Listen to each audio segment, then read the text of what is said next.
예, 그럼 또 해볼까요? 예. 책을 조금 더 이따 봐야 되겠네요. 좀 설명을 좀 더 하고요.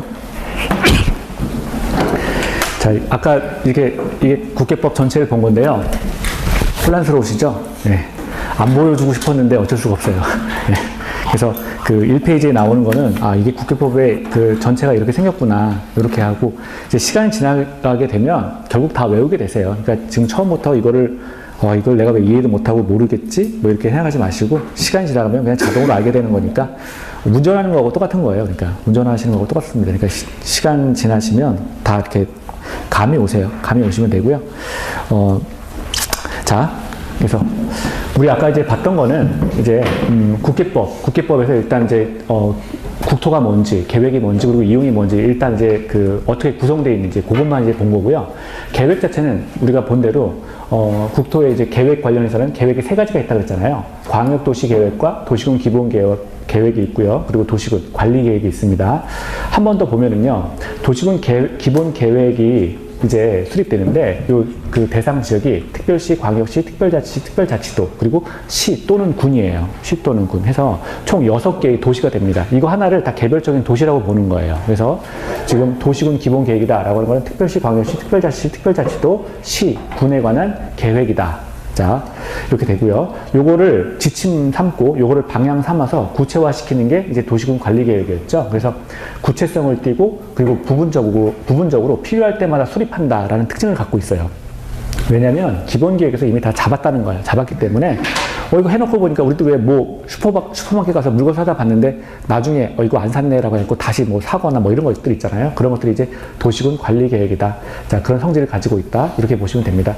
부분적으로 필요할 때마다 이제 수립한다라고 하는 거였고요. 기본적인 성격은 또 원래 각 개별 도시 안에 어떤 토지의 이용을 높이는 계획이었는데 인접한 도시와 연계해서 같이 수립할 수도 있다라고 했습니다. 관리 계획이요.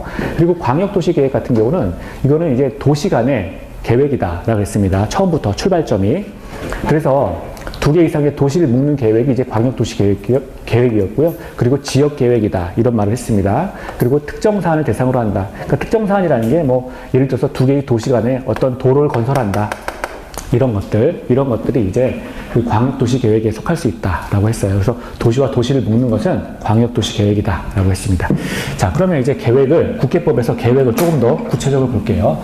지금 우리가 하고 있는 거는 국토의 계획 및 이용에 관한 법률에서 계획 파트입니다. 계획은 3가지가 있다고 그랬어요. 첫 번째 보면은 광역도시 계획, 제일 큰 형에 해당되는 거죠. 광역도시 계획이 있습니다. 광역도시 계획이 있고요. 두 번째는 도시군 기본 계획이 있어요. 도시군 기본 계획이 있습니다. 자, 그리고 세 번째는 이걸 구체화시킨 도시군 관리 계획이 있어요. 도시군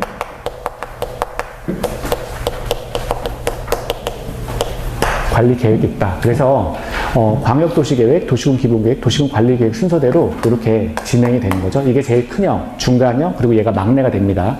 그러면 하위 계획은 상위 계획에 다 부합해야 된다라는 원칙이 있어요. 그래서 도시군 관리계획을 세웠는데 이 내용은 광역도시계획이나 도시군 기본계획과 충돌해서는 안 된다는 거예요. 그렇죠? 부합돼야 됩니다. 여기에 이제 별개의 다른 내용이 들어가 있어서는 안 된다는 거죠. 이것과 충돌이 없어야 돼요. 그래서 마찬가지로 도시군 기본계획도 광역도시계획과 부합해야 됩니다. 그래서 상중하기 때문에 이 밑에 애가 위에 애들하고 이렇게 충돌해서는 안 된다라고 하는데 이제 부합되어야 된다라고 하는 표현이고요. 자, 이제 우리가 살펴볼 거는 수립대상 지역을 볼게요. 수립대상 지역. 도대체 어디를 대상으로 해서 광역도시계획을 세울 거냐, 도시군 기본계획을 수립할 거냐라고 하는 게 수립대상 지역이에요. 수립대상 지역. 제가 감기약을 되게 많이 먹었는데 아직도 남았어요, 감기가. 그래서 제 책에서 참 죄송합니다. 이게 얼마나 듣기 싫을까 이런 생각을 하는데 죄송합니다. 약을 아침에도 수업 들어오기 전에 먹고 들어왔거든요. 근데도 수립대상 지역이요. 광역도시계획 같은 경우에는 이제 우리가 2개 이상의 도시를 묶는다 그랬는데 그걸 우리가 광역계획권이라고 합니다. 광역계획권. 그러니까 용어 자체를 좀 기억하셔야 돼요. 광역계획권. 그러니까 이 광역계획권이라고 하는 건 뭐냐면 지금 이런 특별시, 광역시, 특별자치도 시 또는 군을 2개 이상 묶는 걸 말하는 거예요. 이거 2개 이상 묶으면 이걸 광역계획권이라고 지칭을 한다는 거죠. 그래서 광역도시계획의 수립대상 지역은 광역 계획권이 됩니다. 광역 계획권이 돼요. 자, 그리고 두 번째, 그럼 도시군 기본 계획은 뭐였죠? 아까 이 옆에 보면 각 도시, 개별적인 도시라고 했죠. 특별시, 광역시, 특별자치, 특별자치도, 시 또는 군. 6개의 도시가 됩니다. 자, 도시군 기본 계획은 자, 특별시, 광역시, 특별자치시, 특별자치도, 그리고 시 또는 군. 이렇게 된다는 거예요. 이렇게 됩니다. 자, 시 또는 군이 된다는 거죠. 그리고 도시군 관리 계획이다라고 하는 것도, 이것도 개별 도시인데, 개별 도시인데, 이렇게 묶을 수도 있다라고 했습니다. 묶을 수 있다. 근데 이거는 묶었으니까, 그럼 광역 계획권입니까? 광역 계획권이라고 말하지 않고요. 도시군 관리 계획의 수립 대상 지역은 위에 거하고 똑같습니다. 도시군 기본 계획을 바탕으로 도시군 관리 계획을 수립하고 있기 때문에, 여기서도 마찬가지로, 자, 특별시, 그리고 광역시, 특별자치시, 그렇죠? 특별자치도, 그렇죠? 시 또는 군 해가지고 이렇게 도시군 관리 계획의 수립 대상 지역은 6가지가 나오는 거예요. 6가지가 나온다. 자, 이렇게 정리를 하셔야 돼요. 자, 그러면 첫 번째 사실 볼게요. 광역 도시 계획은 어떤 거냐? 자, 광역 계획권을 수립 대상 지역으로 해서 자, 이 광역 계획권의 장기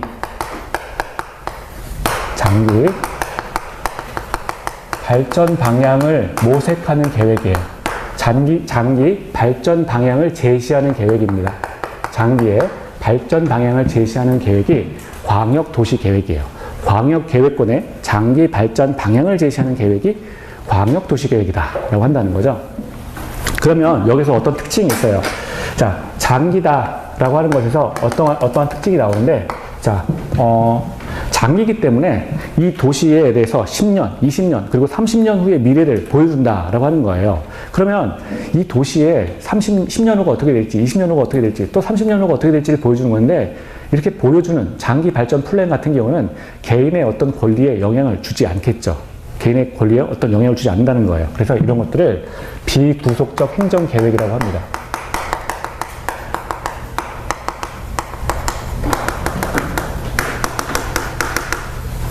비구속적 행정계획이라 그래요.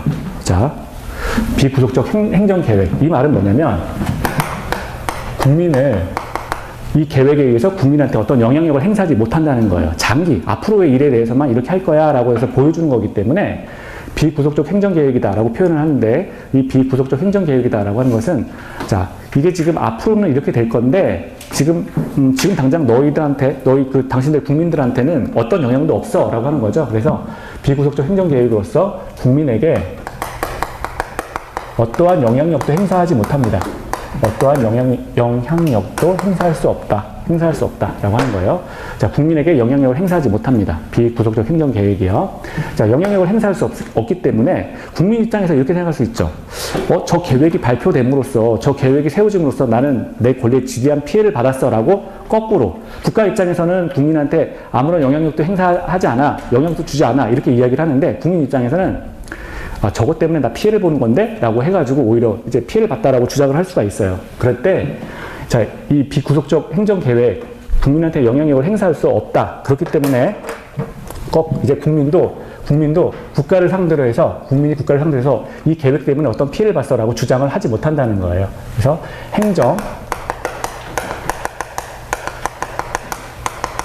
쟁송의 대상이 되지 않습니다. 행정쟁송이다라고 하는 거는 국가와 싸우는 걸 말하는 건데요. 행정쟁송은 행정심판이 있고요. 행정소송이 있어요. 행정심판이 있고, 자, 행정소송이 있는데, 이거 둘 다 국가를 상대로 제기하지 못한다는 거예요. 이게 무슨 말이냐면, 지금 아까 국가가 있었고, 그리고 개인이 있었잖아요. 지금 국가가 광역도시 계획을 발표한 거예요. 국가가 광역도시 계획을 발표했는데, 광역도시 계획을 발표하게 되면 이 개인의 행위에 절대 영향을 행사할 수 없다는 거예요. 영향력을 행사할 수 없기 때문에 개인도 국가를 상대로 해서 이 계획을 원인으로 해가지고 어떤 이 계획 자체를 가지고 행정쟁송의 대상으로 삼을 수 없다는 거예요. 그게 거꾸로 청구할 수가 없다는 겁니다. 국가가 이 계획을 가지고 개인한테 영향력을 행사하지 않는 거니까 개인도 이 계획을 가지고 국가를 상대로 해서 지금 행정쟁송의 대상으로 삼을 수가 없다는 거예요. 행정쟁송의 대상으로 삼을 수 없다. 행정쟁송, 이 쟁자가 다투다라는 뜻이거든요. 그래서 이 쟁송의 대상으로, 쟁송의 내용이 두 가지예요. 행정심판하고 행정소송이 있습니다. 그런데 이 두 가지를 국가를 상대로 해서 청구할 수 없다라고 하는 거예요. 어떤 차이가 있냐면 행정소송 같은 경우에는 말 그대로 행정법원. 자, 법원 가서 국가의 행위가 이런 그 계획을 발표한 것이 맞는지 틀린지 내가 확인해 봅시다라고 해서 법원을 상대로 소를 청구하는 거를 행정소송이라 그래요. 행정심판이라고 하는 거는 같은 행정청의, 지금 이 발표 주체가 행정청이잖아요. 이 광역계획권에 대해서 발표를 한 게. 이 행정심판이라고 하는 거는 법원 가서 옳고 그름을 따지는 것이 아니라 행정청한테 질문을 하는 거예요. 사인이. 그 행정심판위원회거든요. 그 주체가. 그래서 행정심판위원회에서 이제 결정을 해주는 거를 행정심판이라고 합니다. 행정심판위원회가 법원의 입장이 돼서 여기서 결정해 주는 거를 행정심판이라 그래요. 행정심판위원회가 주체가 되는 거예요. 행정심판위원회는 법원이 아니라 행정청에 불과한 거예요. 행정청에 불과합니다. 가령 예를 들어서, 이거 질문하신 분 있어요. 가령 예를 들어서 어떤 거냐면, 제가 성북구에 살잖아요. 성북구에 사는데 김밥집을 냈어요. 예. 김밥집 낸 거 아니에요. 예를 들어서 김밥, 너무 좀 지금 신중한데, 별로 중요한 건 시험에 안 나와요. 시험에 안 나오는데, 다만 여러분들 여기 거 뭐냐면, 지금 광역계획권, 광역도시계획에 있어서 이 광역도시계획을 가지고 행정쟁송의 대상으로 삼을 수 없다. 이것만 아시면 돼요. 근데 이 내용이 행정심판을 제기할 수도 없고 행정소송을 제기할 수도 없다라고 하는 겁니다. 여기까지만 외우시면 되는 거예요. 근데 이제 궁금해 하실까봐 행정심판이 뭔지 그거 궁금하실까봐 좀 설명하는 거예요. 예를 들어서 제가 김밥집을 냈어요. 성북구청 앞에 한번 냈다고 해볼게요. 그러면 성북구청에서 와가지고 예를 들어서 성북구청 직원들도 와가지고 이제 밥을 먹을 거 아니에요. 김밥을 사 먹었는데 배가 아팠다는 거예요. 그런데 그럼 돌아가서 그런 거죠. 야, 지금 내 그 집 가서 밥 먹었는데 배가 아파. 뭐 이러면서 그러면 위생과에서 한번 출동을 하겠죠. 출동을 해가지고 김밥집에 대해서 위생검사를 해요. 위생검사를 했더니 예를 들어서 대장균이 기준치의 50만 배, 포도상균이 기준치의 100만 배, 뭐 이렇게 나왔다는 거예요. 그러면 어떻게 되겠어요? 성북구청에서 나를 상대로 해가지고 김밥집을 상대로 해서 영업정지 100일 딱 때린다는 거예요. 영업정지 100일 때리면 영업 그만하라는 이야기죠. 그럼 임대료는 계속 나가는데 지금 문 닫고 100일 동안 버텨야 되는 건데 이거 안 되는 거잖아요. 그럼 제가 가만히 있겠어요? 성북구청 위생과 찾아가겠죠. 그리고 담당자 나와 이러겠죠. 멱살 먼저 잡을 거예요 아마. 보통 다 그러지 않아요? 그래서 공무원이 어려운 건데 그러면 여기서 그러는 거예요. 그럼 여기서 나한테 묻지 말고 나는 내가 할 일을 한 거니까 행정심판위원회를 가봅시다 라고 얘기하는 거예요. 그러면 성북구청 위원회에서 서울시 산하에 행정심판위원회에다가 이 문제를 제기를 해요. 줄여서 우리가 행심이라고 하는데 행정심판위원회에다가 서류를 접수를 한다는 거예요. 지금 성북구청에서 어느 김밥집을 상대로 해서 영업정지 100일을 때렸는데 이 처분이 잘못된 건지 적합한지에 대해서 판정해 주시오라고 서류를 제출하죠. 그럼 행정심판위원회에서 다시 나와서 다시 검사를 해요. 위생검사부터 다시 합니다. 다시 해가지고 봤더니 야 이거 영업정지 100일은 너무하네. 그냥 영업정지 한 보름 정도만 하고 벌금 얼마로 합시다. 뭐 이렇게 할 수 있다는 거죠. 그래서 이게 너무 과하다면 이거에 대해서 취소를 해버릴 수 있다는 거예요. 그 결정을 누가 하느냐? 행정심판위원회에서 한다는 거예요. 행정심판위원회. 그러면 행정심판위원회는 제가 아까 어디에 있다 그랬냐면 서울시 산하에 있다 그랬죠. 그러니까 이거는 행정청, 성북구청도 행정청인데 같은 행정청의 문제를 같은 행정청 내에서 처리를 한다는 거예요. 그렇기 때문에 법원으로 가는 게 아니죠. 행정청 내의 문제를 행정청 내의 기구에 의해서 해결을 하는 거예요.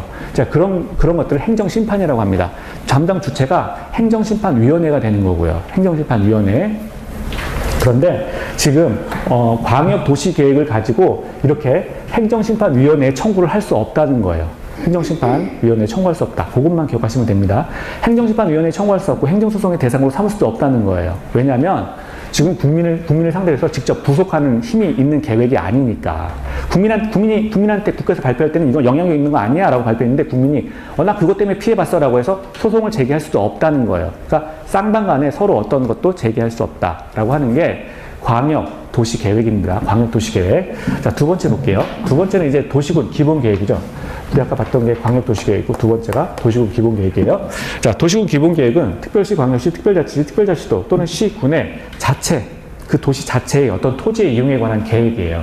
그런데 토지를 어떻게 이용하는 거냐? 마찬가지로 도시군 기본계획이라고 하는 것도 특별시와 광역시와 특별자치시와 특별자치도와 시 또는 군의 장기 똑같아요.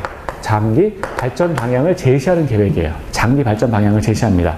자, 마찬가지로 장기라는 뜻이 있기 때문에 장기라고 한다면 앞으로 10년 후, 20년 후, 자, 이런 도시의 지금 기본적인 그 도시 자체의 어떤 발전 플랜에 대해서 제시를 할 뿐이죠. 따라서 국민한테 영향력을 행사할 수 있는 계획이 아니라는 거예요. 영향력을 행사할 수 없으니까 비구속적 행정계획이라고 보고요.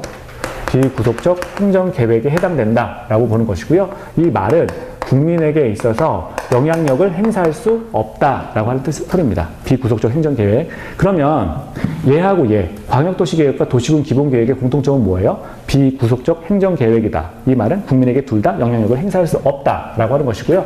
마찬가지로 영향력을 주지 않기 때문에 국민도 이 계획을 원인으로 해서 국가를 상대로 해서 청구하지 못한다라고 하는 겁니다. 근데 청구할 때, 청구하지 못한다라고 했을 때 행정쟁송의 내용으로 삼을 수 없다는 거예요. 마찬가지로 행정쟁송의 대상으로 삼을 수가 없다. 쟁송에는 두 가지가 있다고 그랬죠. 행정심판위원회에 청구하는 것이 있었고 그걸 우리가 행정심판이라고 했고요. 법원에 직접 청구하는 것을 행정소송이라고 합니다. 행정심판과 행정소송에 대해서 둘 다 제기할 수 없다. 자,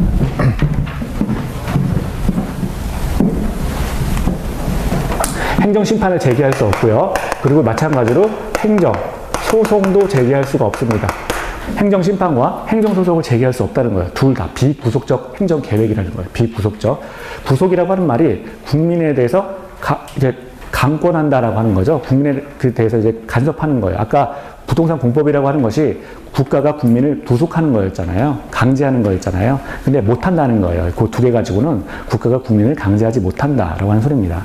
자, 그럼 이제 밑으로 가면 도시군 관리 계획이 있어요. 이 도시군 관리 계획은 특별시와 광역시와 특별자치시와 특별자치도 시 또는 군에 관한 구체적인 계획이라는 거죠. 도시군 기본 계획을 기본으로 해서 이제 최종적으로 성립된 게 도시군 관리 계획인데 이거는 자, 어떤 계획이냐? 특별시와 광역시와 특별자치시와 특별자치도 시 또는 군에 시 또는 군의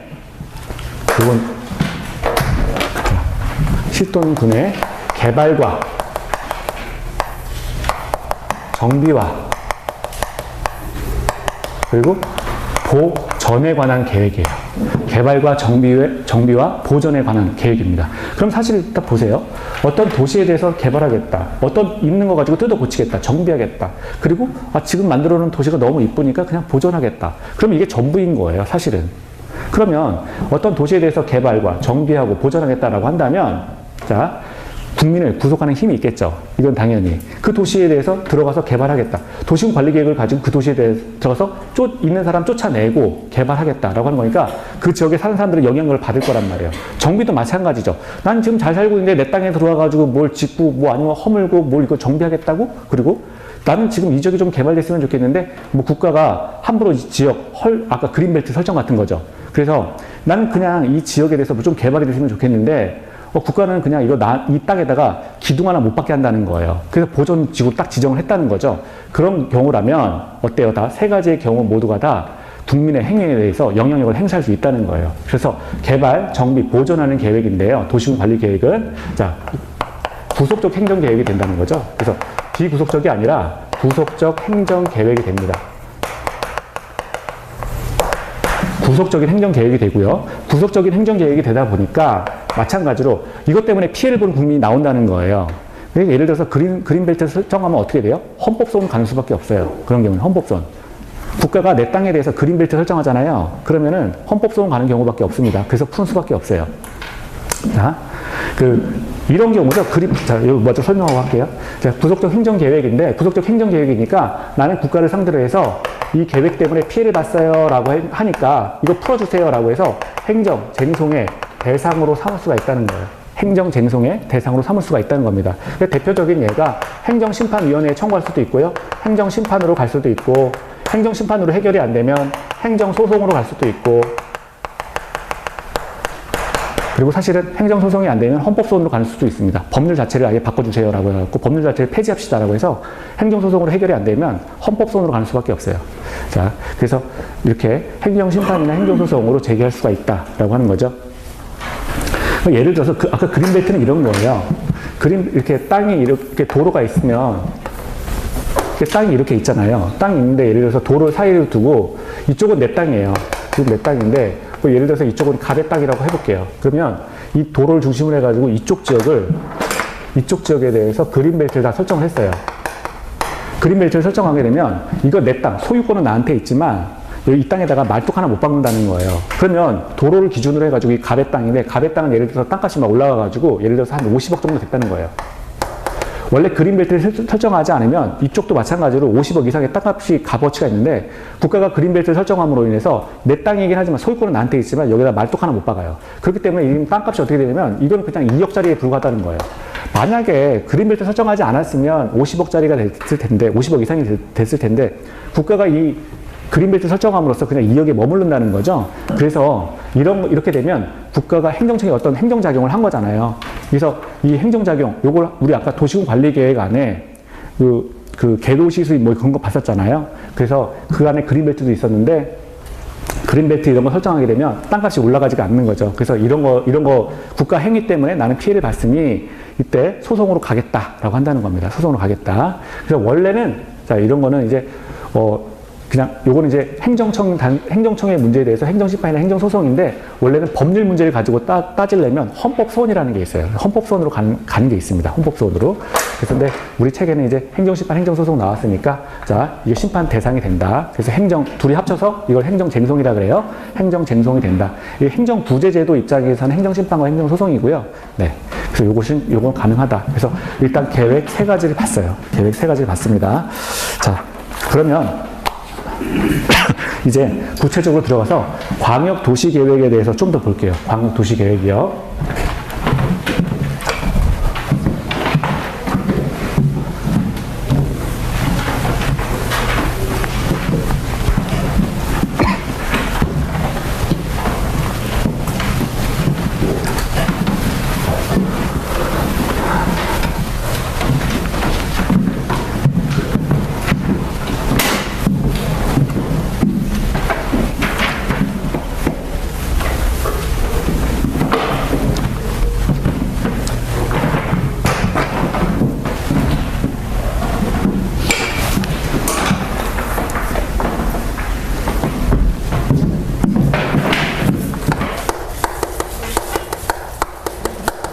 계획 중에 제일 처음 나왔던 게 이제 광역도시계획이죠.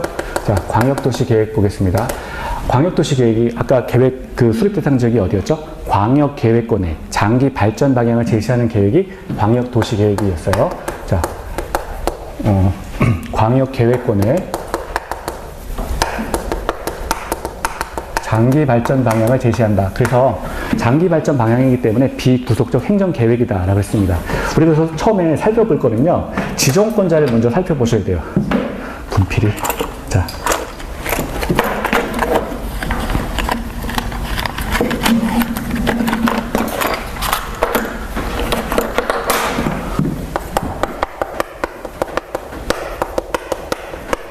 자, 지정권자가 있는데요. 지정권자는 일단 국토교통부 장관하고요.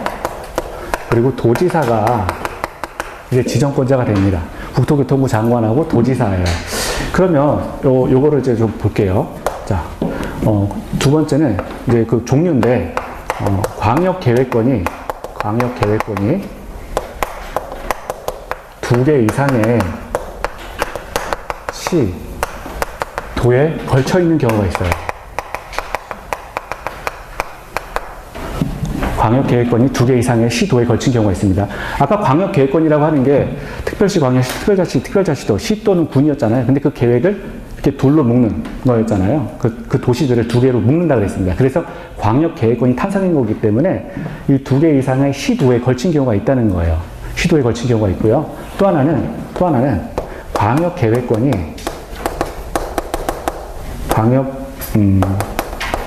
계획권이 같은 도의 관할구역에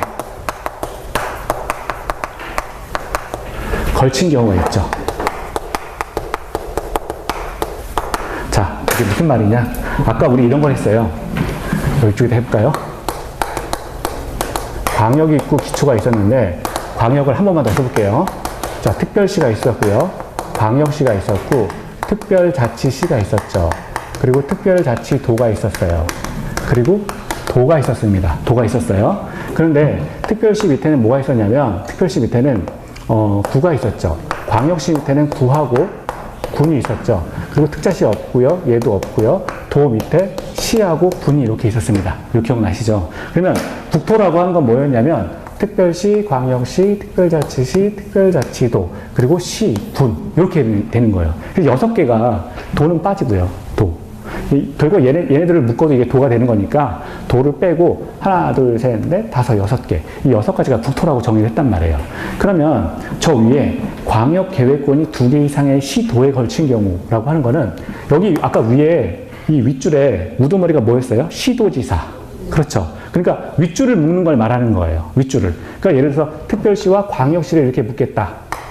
이런 경우를 말하는 거예요. 이런 경우. 그러면 아랫줄을 묶는 거, 시군을 묶는 거는 같은 도의 관할구역에 걸친 경우는 이 두 번째 거, 요 아래 거를 묶는 경우를 말하는 거예요. 됐죠?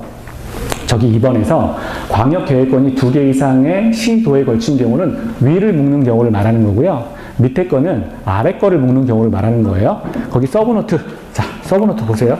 서브노트 보시면 2페이지예요. 2페이지에 있어요. 2페이지 다 쓸 거 없고요. 자, 거기 그냥 서브노트 먼저 볼게요. 광역도시계획 처음에 나왔죠. 국회법에서. 광역계획권, 거기 서브노트 2페이지에 보시면은 광역계획권의 장기발전 방향을 제시한다. 그렇죠? 아까 요거는 됐죠. 이제 10년, 20년, 30년 뒤의 모델을 제시한다라고 하는 건데, 그렇기 때문에 비구속적 행정계획이다. 이해되시죠? 국민한테 영향력 행사하지 않는다. 행사할 수 없다. 그래서 따라서 국민도 이걸 가지고 국가를 상대로 소송할 수 없다. 그래서 행정소송 X 나왔잖아요. 그리고 하나 또 추가하면 행정, 심판도 제기할 수 없다는 거예요. 그리고 행정소송과 행정심판을 합쳐서 행정쟁송이라고 하죠. 그리고 이것도 제기할 수 없다라고 하는 겁니다. 그러면 이제 광역계획권의 지정을 볼게요. 도대체 누가 지정하는 거냐라고 했는데, 자, 볼게요. 첫 번째, 아까 우리 이미 봤어요. 제가 지정권자는 국장하고 도지사 이렇게 써놨잖아요. 국장하고 도지사 이렇게 되어 있습니다. 국장하고 시도지사가 아니에요. 국장하고 도지사예요. 첫 번째 보면 2개 이상의 시도에 걸친 경우에는 국장이 지정한다. 그리고 두 번째 보니까 도의 관할구역에 걸쳐 있는 경우에는 도지사가 지정한다. 자, 이거 아까 감이 잘 안 와요. 자, 그럼 이거 여기 먼저 볼게요. 그림을 보시면 이해가 될 거예요. 첫 번째, 자, 국장하고 도지사가 지정하는데 광역계획권이 2개 이상의 시도에 걸친 경우, 요거 볼게요. 자, 요거 대표적인 예가 뭐냐면, 자, 지금 요거 하는 거예요. 서울특별시가 있어요. 서울특별시가 있고요. 서울특별시 옆에 제가 옛날에 신림동 살았거든요. 신림동 살았는데 거기 신림동에서 신림동은 서울특별시 안에 있죠. 근데 거기서 관악산을 넘어오면 경기도 과천이에요. 과천. 자, 그래서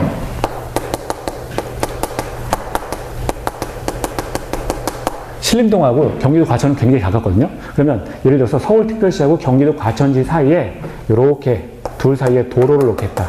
실제 도로가 있어요. 남태령 도로라는 도로가 있어요. 남태령이라고 하는. 남태령 고개를 넘어가면 서울에서 경기도로 빠지게 됩니다. 수원 가는 길에. 그래서 서울특별시하고 경기도 과천시 사이에 이렇게 도로를 놓겠다라고 하면, 자, 도로를 놓으려면 이 둘 사이에 서울특별시의 우두머리는 누구냐면 서울특별시장이 되는 거죠. 경기도 과천시의 우두머리는 경기도지사예요. 과천시장이 아니라 경기도 과천시니까. 그래서 여기 경기도지사가 됩니다. 그러면 이 둘 사이에 도로를 놓으려면 광역계획권을 이렇게 묶어야 된다는 거예요. 이렇게 묶어야 된다는 거예요. 근데 광역계획권을 이렇게 크게 서울 전체하고 경기도 과천시 이렇게 전체를 묶을 수도 있지만 요렇게 요건 작게 일부를 묶을 수도 있죠. 광역계획권은 어쨌거나 2개만 묶으면 되는 거니까. 그렇죠. 그러니까 전체 또는 일부를 광역계획권으로 지정할 수 있다라고 하는 것이고요. 자, 그럼 보죠. 일단 광역계획권이 2개 이상의 시도에 걸치게 되면 지금 지정을 누가 하느냐. 첫 번째 우리가 살펴볼 게 지정권자예요. 지정권자. 그러면 서울특별시의 우두머리는 서울특별시장이고 경기도 과천시의 우두머리는 경기도지사인데 얘네들 지정이라고 하는 건 위에서 아래로 찍어 누르는 거잖아요. 이게 공법인 거잖아요. 그러면 이 사람보다 높은 사람들이 와야 돼요. 국토에 관해서 아까 가장 높은 사람은 누구였어요? 국장. 그렇죠. 국토교통부 장관. 지정권자는 이때 국장이 되는 겁니다. 되죠? 국장이 돼요. 그럼 국장이 되면 이 사람이 이제 지정했어요. 야, 서울특별시장, 야, 경기도 도지사, 너희 둘 사이에 도로가 필요하니 도로를 놓으렴. 이라고 지정을 딱 했다는 거예요. 이렇게 되면, 네, 알겠습니다. 라고 해가지고 이제 수립을 해야 돼요. 구체적으로. 수립권자가 이제 등장을 합니다. 지정을 했으니 구체적인 이제 플랜을 세워서 만들어야 된다는 거죠. 누가 하는 거예요? 국장이 지정했으니 서울특별시장과 경기도 과천시장, 경기도 도지사가 둘이 손잡고 할 수밖에 없다는 거예요. 그러면 여기는 시도지사 이렇게 되는 거죠. 시도지사. 그래서 수립권자는 시도지사가 되는 거예요. 시도지사가 공동 수립한다. 시도지사가 수립한다. 이렇게 되는 거예요. 지정했으니 밑에 사람이 따르는 수밖에 없어요. 시도지사 공동 수립하게 됩니다. 시도지사 공동 수립하게 되면 얘네들이 시도지사가 공동 수립하게 된 다음에 다시 국장한테 허가를 받아야 돼요. 이렇게 하는 거 맞아요? 승인을 받겠죠. 그럼 세 번째 등장하는 게 이제 승인권자예요. 승인권자. 시도지사가 공동 수립한 것에 대해서 그 윗단계인 국장한테 가서 이렇게 하는 게 맞습니까? 지금 남태령 고개에다가 지금 도로를 놓으려고 하는데요. 이렇게 하는 게 맞을까요? 라고 해서 승인을 받아야 돼요. 다시 누구한테 가는 거예요? 국장한테 다시 보냅니다. 그러니까 페이퍼를 다시 전송하는 거죠. 국장한테 이제 승인을 받게 됩니다. 승인을 받게 된다는 거예요. 그러면 이제 첫 번째, 광역계획권이 2개 이상의 시도, 시와 도죠. 경기도니까 시도에 걸친 경우에는 국장이 지정하고 수립권자는 그 밑에 그 시도지사가 공동 수립하게 되고 얘네들이 다시 수립한 다음에 국장한테 다시 승인을 받는다라고 하는 거예요. 명령 내렸는데 갔다가 다시 돌아오는 거예요. 국장한테. 자, 이런 경우가 있는데요. 이런 경우가 또 있죠. 근데 이게 어떤 이 광역계획권을 구체적인 계획을 수립해야 되는데 이게 국가계획하고 관련이 있어요. 국가계획하고 관련이 되거나 또는 시도지사가 수립한 다음에 국장한테 승인을 받아야 되는데 이 3년 내 이 지금 수립을 하지 않는다는 거예요. 그러니까 승인을 받으러 오질 않아요, 얘가. 그래서 3년 내 승인 신청을 하지 않는 경우 승인 신청을 하지 않는다는 거예요. 승인을 누가 해야 되냐면 시도지사가 국장한테 서류를 보내야 되는 거잖아요. 근데 시도지사가 국장한테 국토교통부 장관한테 서류를 보내질 않아요. 승인 신청을 하질 않습니다. 이런 경우 이 두 가지라면 누가 수립한다? 국장이 단독으로 수립한다 라고 하는 거예요. 이런 경우에는 자, 국장이 니들이 안 해? 라고 해서 그럼 내가 하지 라고 해서 국장이 단독으로 수립한다. 국장이 단독으로 수립한다 라고 하는 거예요. 자, 이렇게 됐습니다. 국장이 단독으로 수립하게 되고요. 여기서 하나가 더 있어요. 이제 예외를 볼 거예요. 이렇게 놓고 네 번째 예외. 이 예외라고 하는 것은 수립권에 대한 예외예요. 수립권에 대한 예외가 됩니다. 원칙은 지금 수립을 누가 하는 거냐? 시도지사가 공동으로 수립한다 라고 그랬잖아요. 시도지사가 공동으로 수립한다 그랬는데 시도지사가 우리 못하겠어요 라고 해가지고 시도지사가 요청하는 경우가 있어요. 시도지사가 요청하는 경우 우리 못하겠습니다 라고 좀 도와주세요 라고 하는 게 요청이에요. 도와주세요 라고 요청하는 경우가 있다면 시도지사하고 지금 국장이 있죠. 그러면 시도지사 그리고 국장 3명이죠. 3인이 공동 수립합니다. 3인이 공동으로 수립한다. 여기까지 외우면 끝난 거예요. 여기까지 외우면. 자, 그럼 이제 밑에 거 볼게요. 밑에 거 같은 경우는 광역계획권이 같은 도의 관할 구역에 걸친 경우라고 하는 거죠. 자, 보겠습니다. 경기도 포천시가 있어요. 경기도 포천시가 있고요. 포천에서 차로 한 40분 가면 그 옆에 경기도 연천군이라는 데가 있습니다. 비 오면 물난리 나는데. 자, 그래서 경기도 연천군이라는 데가 있어요. 포천시와 연천군을 가로질러서 다리를 놓겠다라고 이렇게 할 수가 있다는 거죠. 이렇게 다리를 놓겠다라고 하는 거예요. 둘 다 지금 어디 소속이에요? 경기도 소속이에요. 둘 다 경기도 안에 있는 거예요. 지금 둘 다 얘를 다 경기도 안에 이렇게 있다는 거예요. 그러면 경기도 포천시와 경기도 연천군 사이에 다리를 놓겠다라고 하면 일단 지정권자가 등장을 하는데 지정권자는 누구냐? 경기도 포천시의 우두머리는 누구예요? 포천시장. 경기도 연천군의 우두머리는 군수. 그리고 시장, 군수가 이제 각각 우두머리예요. 시장과 군수보다 높은 애는 경기도니까 도지사. 그래서 지정권자가 도지사입니다. 그래서 아까 우리 처음에 외운 게 누구예요? 지정권자가, 지금 광역계획권의 지정권자가 누구예요? 라고 하면 국장, 도지사가 등장을 하는 거예요. 여기 썼잖아요. 지정권자가 국장하고 도지사가 등장을 한다. 라고 하는 겁니다. 국장하고 도지사. 국장하고 도지사가 이렇게 등장을 했어요. 그러면, 자, 도지사인데 요거는 이제 칸을 나눠서 그러면 여기 이제 광역계획권이 같은 도의 관할구역에 있는 경우, 그러니까 같은 이 경기도라는 관할구역 안에 포천시와 연천군이 있는데 이 둘 사이에 도로를 놓겠다라고 해서 지금 도 안에 시와 군이 이렇게 있는 거죠. 아까 국토가 6개가 있었는데, 그렇죠. 아래를 묶으면, 그러니까 위를 묶으면 지금 광역계획권 큰 거예요. 2개 이상의 시도에 걸치는 경우가 되는 것이고, 광역계획권 아래를 묶어버리면 같은 도의 관할구역에 걸치는 경우가 되는 겁니다. 그러면 이제 얘는 같은 경기도니까 도지사가 일단 지정을 한다. 그럼 수립은 누가 하느냐? 자, 여기서 이제 수립권자 같은 경우는 누가 하는 거예요? 손잡고 하는 거죠. 포천시장과 연천군수가 공동으로 하겠다. 시장군수 공동수립. 그렇죠? 시장군수 수립권자는 시장과 군수가 공동으로 수립한다. 시장과 군수가 공동으로 수립한다. 라고 하는 거예요. 얘네가 수립하는 다음에 이렇게 수립한 거 맞아요? 라고 해서 확인을 받아야 되겠죠? 다시 보내요. 누구한테 보내요? 도지사한테. 자기 윗단계. 수립한 얘보다 윗단계. 도지사한테 보냅니다. 그러면 세 번째 살펴볼게 이제 승인권자예요. 그럼 승인권자는 다시 얘한테 누구한테 보낸다? 도지사한테 보낸다. 도지사한테 승인을 받습니다. 도지사한테 승인을 받는 거예요. 이게 일반적인 순서예요. 그런데 이 시장군수가 공동 수립을 하게 되는데 얘네가 3년 안에 이제 또 승인을 이렇게 받아야 되거든요. 3년 안에 승인을 안 받는다는 거예요. 자, 여기서 이제 첫 번째 나오는 게 3년 내, 시장군수가 3년 내 승인 신청을 하지 않는다. 승인 신청을 하지 않는다라고 한다면 어떻게 한다는 거예요? 도지사가 단독으로 수립해버린다. 도지사가 단독 수립한다. 그래서 도지사가 이런 경우에는 단독으로 수립한다. 도지사가 단독으로 수립한다. 라고 하는 거죠. 자, 여기까지 보시고요. 도지사가 단독 수립하게 되면, 자, 이렇게 끝이 나는데, 예외를 또 살펴봐요. 네 번째 예외.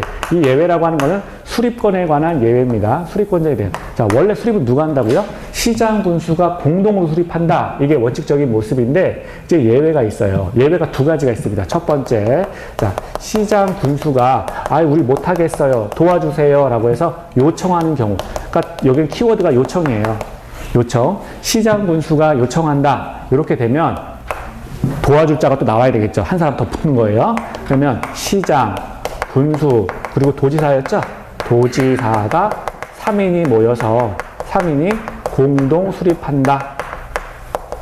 3인이 공동 수립한다. 자, 3인이 공동 수립한다. 라고 하는 것이고요. 자, 이번에는 이건 이제 중요한 거예요. 물론 다 외워야 돼요, 이거.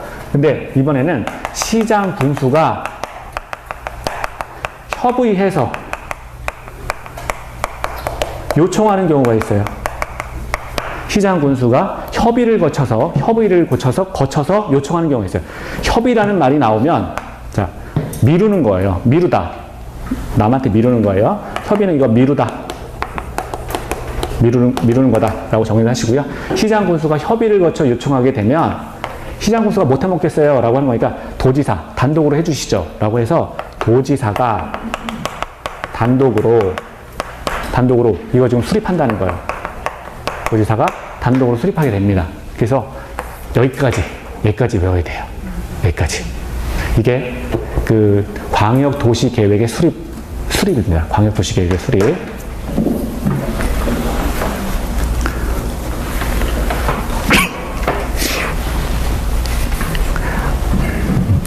자, 그러면은요. 자, 책을 좀 여기 서브노트 볼게요. 서브노트 보시면 자, 거기 아까 처음에 보시면 자, 지정권자부터 다시 광역계획권의 지정부터 볼게요. 지정권자가 이제 2명인 거죠. 국장하고 도지사였고요. 거기 동그라미 1번에 2개 이상의 시도에 걸친 경우에는 국장이 지정한다. 그리고 2개 이상의 도의 관할 구역에 시군에 이른바 걸친 경우에는 도지사가 지정한다. 그리고 얘를 기억을 하세요. 경기도 포천시하고 경기도 연천시라고 한다면 도지사가 지정한다. 자, 그리고 아까 옆에 보면 범위가 특광, 특특, 시, 군에 전부 또는 일부라 그랬죠. 이 말은 뭐냐면 광역계획권은 2개 이상의 도시를 묶는 건데 이렇게 크게 전체적으로 이렇게 서울특별시와 경기도 과천시 다 묶어버릴 수도 있고 하나는 크게 하나는 작게 이렇게 묶을 수도 있다는 거예요.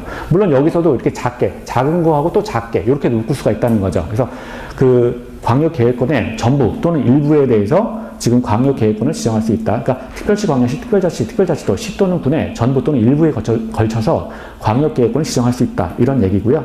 자, 밑에 뭐 절차는 넘어가셔도 됩니다. 자, 그리고 옆으로 가시면 광역계획권의 수립 단계가 있죠. 자, 수립. 구체적인 이제 수립인데요. 지정을 이제 국장하고 도지사가 해버렸으면 수립을 해야 되는데, 자, 광역계획권의 장기 발전 방향을 제시한다. 그래서 키워드가 장기입니다. 그리고 비구속적 행정행위다. 비구속적 체크하시고요. 따라서 행정심판과 행정소송을 제기할 수 없다. 자, 이때 수립권자는 누가 되느냐? 지금 여기서 위에서 보면, 국장이 지정해놓고 국장이 수립하는 경우도 나왔죠? 국장이 지정해놓고, 여기도 마찬가지로 도지사가 승인해놓고 도지사가 또 수립하는 경우도 있죠? 그래서 국장과 도지사도 다 수립권자에 들어갑니다. 그래서 수립권자는 국장, 시도지사, 시장, 군수가 된다. 국장, 시도지사, 시장, 군수가 된다. 자, 이거 보시고요. 자, 그리고 원칙을 보시면, 자, 그 위에 그 시도지사 또는 시장, 군수가 공동 수립한다. 여기서 위에서 보면 아까 수립권자, 위에 거는 뭐예요? 시도지사가 공동 수립한다. 이게 원칙이었죠. 그리고 여기는 시장, 군수가 공동 수립한다. 이게 원칙이었단 말이에요. 시도지사 공동 수립, 시장, 군수 공동 수립. 이게 원래 원칙인 거잖아요. 자, 원칙이었는데 밑에 광역계획권, 그러니까 위에 거죠, 위에 거. 광역계획권의 지정 3년 내에 광역도시계획 승인 신청을 하여야 되는데 승인 신청이 없다면 국장이나 도지사, 자, 단독 수립할 수 있다. 자, 여기서 위에 거는 뭐예요? 국장이 단독 수립하는 경우였고요. 밑에는 도지사가 단독 수립하는 거였잖아요. 그래서 국장하고 도지사가 단독 수립할 수 있다. 그래서 이걸 공부할 때 이렇게 나눠놓고 외우면 쉬운 건데 이게 시험에 출제가 될 때는 이게 수립권자 해가지고 갑자기 국장이 나오고 도지사가 나오면 이게 헷갈린단 말이에요. 그러니까 잘 보셔야 돼요. 이렇게 나눠놓고 보면은 아무것도 아닌데 이걸 뭉쳐놓고 보면 국장이 갑자기 수립한다고? 도지사가 수립한다고? 이게 헷갈리는 거예요. 그러니까 이게 근데 실제 출제될 때는 이걸 묶어서 내요. 그냥 묶어서. 그러니까 이렇게 보셔야 됩니다. 자, 그리고 세 번째 볼게요. 한 세 번 정도 그려보시면 돼요. 세 번 정도 그려보시면. 자, 그리고 세 번째 볼게요. 국가계획과 관련해서 필요한 경우는 국장이 단독 수립한다. 당연한 거였죠? 위에 거죠, 이거. 아까 국가계획 관련해서는 국장이 단독을 수립한다. 됐고요. 밑에, 자, 요청이 있습니다. 요청이 있는데 요청이 두 가지예요. 위에도 요청이 있고 밑에도 요청이 있죠. 그럼 위에 거, 시도지사가 요청하는 경우에는 시도지사, 국장, 3인이 공동 수립한다. 밑에 거, 시장, 군수가 요청하는 경우에는 뭐예요? 시장, 군수가 요청하는 경우에는, 자, 여기 시장, 군수, 도지사, 3인이 공동 수립한다. 그렇고요. 시장, 군수가 밑에 협의를 거쳐 요청하는 경우가 있죠. 이 협의라고 하는 건 미룬다 그랬어요. 그러면 도지사가 단독 수립하는 수밖에 없다. 도지사가 단독 수립하는 경우밖에 없다. 자, 그래서 요청하는 경우. 자, 그래서 4번, 5번. 자, 지금 본 겁니다. 밑에는 그 빈칸 나와 있죠? 박스. 그럼 제가 요거 한번 그려보시라고 남겨둔 거예요. 한번. 자, 그래서, 요거 보신 거고요. 자, 이제 광역도시계획에 이제 다음 페이지 가시면 수립 절차가 있는데, 여기까지 해볼까요?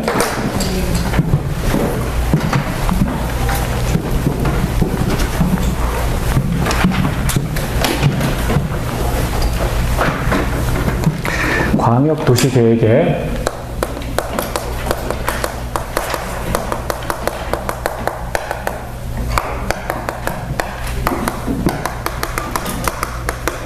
수립 절차가 있습니다.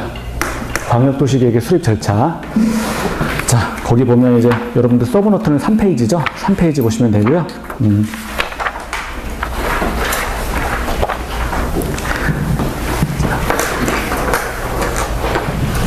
첫 번째는 이제 기초조서가 있어요.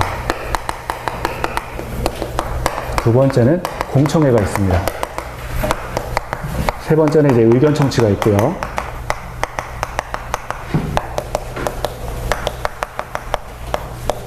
네 번째는 협의가 있고요.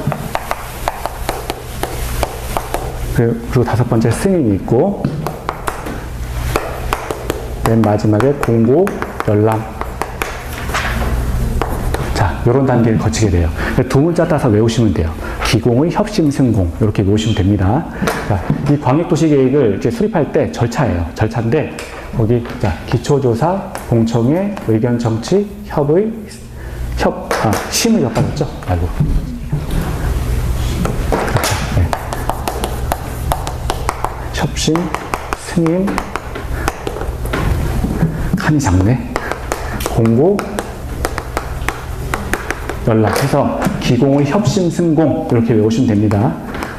기공의 협심 승공 이렇게 외우시면 돼요. 자, 기공의 협심 승공 이렇게 외우시면 되는데요. 우리가 아까 요걸 봤어요. 주인공이 누구냐라고 하면 일단 이제 수립권 이제, 의견 청취를 딱 기준으로 해가지고요. 이 위에 거를 수립 단계라고 합니다. 위에 거를 의견 청취를 기준해서 그러니까 기초조사 공청회 의견 청취 여기까지 이렇게 수립 단계라고 하고요. 그리고 협의, 심의, 승인, 공고, 연락 요 단계를 승인 단계라고 합니다. 승인 단계라고 해요. 그래서 크게 수립과 승인 단계로 이렇게 나눌 수가 있다는 거예요. 기고공이 혁신승공이고요. 수립과 승인 단계인데 자 그러면 여기 주인공이 누구냐? 주인공이 누구냐? 위에 거는 이제 수립권자가 주인공이 되는 거고 여기 승인 이하부터는 승인권자가 이제 주인공이 되는 거예요. 그래서 여기 위에 거 기초조사 공청회 의견 청취 같은 경우는 수립권자가 주인공이 되는 것이고 여기 의견 청취 이하부터 협의 이하부터는 승인권자가 이제 여기에 주인공이 되는 거예요. 기초조사 누가 할 거냐? 이런 문제예요. 그러면 아까 그 수립권자는 누가 있었어요? 국장, 시도지사, 그렇죠. 시장군수. 국장, 시도지사, 그리고 시장, 군수. 이 사람들이 기초조사 한다는 거예요. 그리고 마찬가지로 공청회도 있어요. 공청회 누가 합니까? 국장, 시도지사, 시장, 군수. 자, 요 사람들이 한다는 거죠. 의견 청취도 한다는 거예요. 의견 청취가 누가 합니까? 국장, 시도지사, 시장, 군수. 이 사람들이 이제 의견 청취 해본다는 거예요. 그럼 이제 승인 단계를 넘어가면서 승인권자가 주인공으로 바뀌게 되는 거죠. 협의, 심의, 승인, 공고, 연락. 여기까지는 다 승인권자가 이제 주인공이 되는 거예요. 그러면 승인권자는 아까 누가 있죠? 국장, 도지사. 그렇죠. 국장, 도지사. 그러면, 자, 여기 옆에다 쓸게요. 여기 옆에 뭐 써야 되니까. 자, 국장하고요. 그리고 도지사가 이 이하부터는 다 주인공이 되는 거예요. 그럼 볼게요. 지금 승인권자가 이제 국장하고 도지사인데 뭘 승인하는 거냐? 자, 시도지사는요. 시도지사 위에 수립권자가 있잖아요. 시도지사는 밑에 국장의 승인을 받으라라고 하는 거예요. 승인을 받으라. 그리고 시장군수는 누구한테? 도지사의 승인을 받으라라고 하는 거예요. 승인을 받으라. 시도지사는 서류를 국장한테 올려서 승인을 받으라 라고 하는 거고 시장군수는 서류를 도지사한테 올려서 승인을 받으라 라고 하는 거예요. 그래서 승인을 받으라 라고 하는 겁니다. 마찬가지로 심의도 국장하고 도지사가 또 심의하게 되는 거고 승인도 똑같고 공고 열람도 이하는 다 주인공이 국장하고 도지사가 됩니다. 자, 그러면 여기 먼저 볼게요. 기초조사가 뭔지. 자, 어떤 지역의 광역도시 계획이라고 하는 거는 2개 이상의 도시를 묶는 거였죠. 위에 도시를 묶든 또는 아래 이상의 시군을 묶든 해서 이렇게 2개 이상의 도시를 묶는 땅콩 모양의 계획이 광역 계획권이었어요. 이거에 대해서 이제 수립하는 거죠. 그러면 이렇게 도시를 묶으려면 기본적으로 이 도시에 대해서 기초 조사를 해야 된다는 거예요. 그러면 그 지역의 인구, 그러니까 유동률이 얼마냐 뭐 이런 거 다 조사해야 되는 거죠. 그래서 기초 조사는 뭐 별건 아니고 그 지역의 인구, 그러면 그 지역 사는 사람들 잘 살아? 경제, 그리고 사회 문화가 어때? 이렇게 뭐 이런 사회문화 현상 이런 것들에 대해서 일반적인 사안을 묶어야 되는 거니까 그래서 도를 놔야 되는 거니까 그래서 이런 것들 인구나 경제나 사회문화 현상에 대해서 조사하는 걸 기초조사라고 합니다. 기본적으로. 자, 그리고 공청회 과정이 있어요. 공청회라고 하는 건 뭐냐면 의견을 들어봐야 되겠죠. 의견을 듣는데 지금 뭐냐면 이 도시에 이렇게 도로를 놔요. 도로를 넣는데 여기 내 땅이라는 거예요. 만약에 A라는 사람이 나와가지고 야 그거 내 땅인데 내 땅은 지금 뭐 조상 대대로 받은 조상 전답인데 거기다가 도로 놓겠다고 막 이렇게 들고 일어날 수 있잖아요. 그러니까 공청회 주민하고요 전문가의 의견을 듣는 겁니다. 주민과 전문가의 의견을 듣는 과정을 공청회라 그래요. 공청회는 생략이 불가능한 거예요. 이해관계에 걸려 있잖아요. 지금 난 땅 주인인데 내 땅에다가 도로 놓겠다고 말도 안 돼 라고 하면서 이게 이해관계가 있기 때문에 이 공청회 같은 경우에 생략이 불가합니다. 그리고 공청회를 할 때는 14일 전에 미리 통지해야 돼요. 여기 주민들 모이세요. 다 14일 전에 미리 통지해야 됩니다. 14일 전에 주민과 전문가의 의견을 듣는 과정이 이제 공청회예요. 그리고 의견 청취 과정이 있죠. 의견 청취. 이거는 각 의회의 의견을 듣는 거예요. 의회, 지방의회가 있을 거 아니에요? 그럼 시도지사는 누구의 의견을 듣는 거예요? 시도의회. 시도지사는 시도의회의 의견을 듣는 거예요.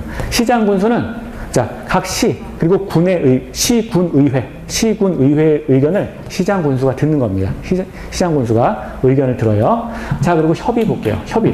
아까 여기서는 협의 이하 단계는 협의의 승인, 심의 승인, 이 단계는 다 승인 단계잖아요. 승인 단계는 주인공이 누구냐면 이제 국장하고 도지사 2명인 거예요. 그러면 협의 같은 경우는, 자, 협의는 이 협의라고 하는 말뜻 자체가 행정기관끼리 논의하는 거를 협의라 그래요. 행정기관 우두머리들이 나와가지고 이렇게 만나서 얘기하는 걸 이게 협의라고 합니다. 협의. 심의는 전문가의 의견을 듣는 과정을 심의라 그래요. 이거는. 그리고 협의는 행정기관끼리 만나는 거고, 그 심의는 어떤 것에 대해서 그 분야의 전문가 이야기를 듣는 과정이 이제 심의입니다. 그러니까 협의를 볼게요. 협의는 지금 이제 국장하고요, 우리. 자, 그리고 도지사. 이렇게 나눠볼 수가 있는데요. 국장 같은 경우에는, 자, 누구랑 협의하느냐? 제일 높은 사람이잖아요. 제일 높은 사람. 이게 국장은 장관이란 말이에요. 그러니까 장관은 장관끼리 만나야 돼요. 그래서 국장 같은 경우에는 중앙행정기관의 장과 만난다. 중앙행정기관의 장과 만나는 거예요. 국장은 중앙행정기관의 장과 만나서 협의합니다. 중앙행정기관의 장과 만나고요. 도지사는 국장보다는 밑에 급이잖아요. 밑에 급이니까 관계행정기관의 장과 만나요. 관계행정기관. 그래서 줄여서 그냥 관계행장이라고 할게요. 자, 관계행정기관의 장과 만난다. 국장은 중앙행정기관의 장과 만나요. 그러니까 끝발 좋은 애는 끝발 좋은 애끼리 만난다는 거고요. 그 밑에 급은 밑에 급 애들, 관계행정기관의 장과 만나는 거예요. 이 중앙행정기관의 장은 다 장관급을 말하는 거예요. 우리나라 국무위원들, 이 사람들은. 자, 그리고 도지사는 관계행정기관의 장과 만납니다. 그 밑에 급하고 만나는 거예요. 자, 그래서 국장은 이렇게 협의를 하게 되는 거예요. 행정기관끼리 만나는 게 협의 과정이에요. 그리고 심의는 전문가를 만나는 거예요. 전문가를 만나는데, 여기도 마찬가지로 두 가지로 나누는 거죠. 국장하고요. 그리고 도지사. 이렇게 나눕니다. 자, 국장과 도지사. 이렇게 나눠가지고요. 국장 같은 경우에는, 지금 중앙행정기관의 장과 만나서 협의하고요. 중앙도시계획위원회 하고 중앙도시계획위원회 심의를 거친다는 거예요. 그래서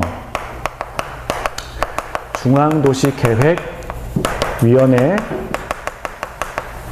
심의를 거친다. 중앙도시계획위원회. 이게 그래서 국장은 제일 중요하니까 중앙이랑만 만난다. 이렇게 기억하시면 돼요. 여기도 마찬가지로 국장은 중앙도시계획위원회하고 만나는 거예요. 이게 순서가 국장은 중앙행정기관의 장과 만나서 협의하고요. 중앙도시계획위원회 심의를 거친다라고 하는 거예요. 이게 중앙도시계획위원회는 누구냐면은 토지에 관한 전문가인 거예요. 이 국장이나 이런 사람들은 행정 분야의 전문가일 뿐이지 진짜 그 지역의 그 토지나 이런 쪽의 전문가는 아니잖아요. 그래서 전문가의 과정을 듣는 과정이 전문가의 의견을 들어보는 게 이제 심의 과정이거든요. 그래서 국장은 중앙도시계획위원회 심의를 거친다. 심의를 거친다. 자, 그리고 이제 도지사가 있어요. 도지사는 그 밑에 급을 만나게 되겠죠. 중앙이 아니라면 지방인 거예요. 그렇죠? 그래서 지방도시계획위원회 심의를 거친다. 그래서 도지사 같은 경우에는 지방도시계획위원회 심의를 거치게 됩니다. 지방도시계획위원회. 자, 그리고 이제 국장과 도지사가 승인을 해주고요. 그리고 공고 연락, 일반인들에게 알려야 되겠죠. 이제 이 지역의 도시를 두 개를 묶어서 도로 놓을 겁니다. 라고 해서 알려야 돼요. 알려야 될 때는 30일 이상 기간을 정해서 30일 이상 알려야 된다라고 하는 거죠. 그래서 이게 기공의 협심승공 이런 순서예요. 기공의 협심승공 위에 의견 청취 갈라가지고 수립, 밑에 거 승인 단계. 그래서 주인공이 누구냐 그거 알고 들어가면 되는 거예요. 국장, 시도지사, 시장, 군수였다가 국장, 시도지사, 시장, 군수 밑에는 국장, 도지사 이렇게 바뀌는 겁니다. 그래서 시도지사는 국장의 승인을 받는다, 시장, 군수는 도지사의 승인을 받는다라고 하는 거예요. 그래서 승인권자로 바뀌는 거예요. 자, 이렇게 이게 여기까지가 지금 광역도시 계획이에요. 그래서 이게 지금 여러분 서브노트에 3페이지에 나와 있죠.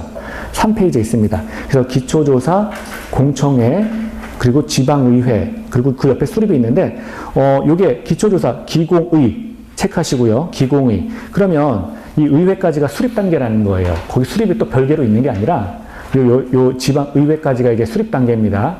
그리고 그 밑에 협의 및 심의, 요건 묶어놨죠. 협심, 그 다음에 승인, 공고, 연락, 이렇게 되는 건데, 자, 그래서 기초조사 그냥 내용 한번 볼게요.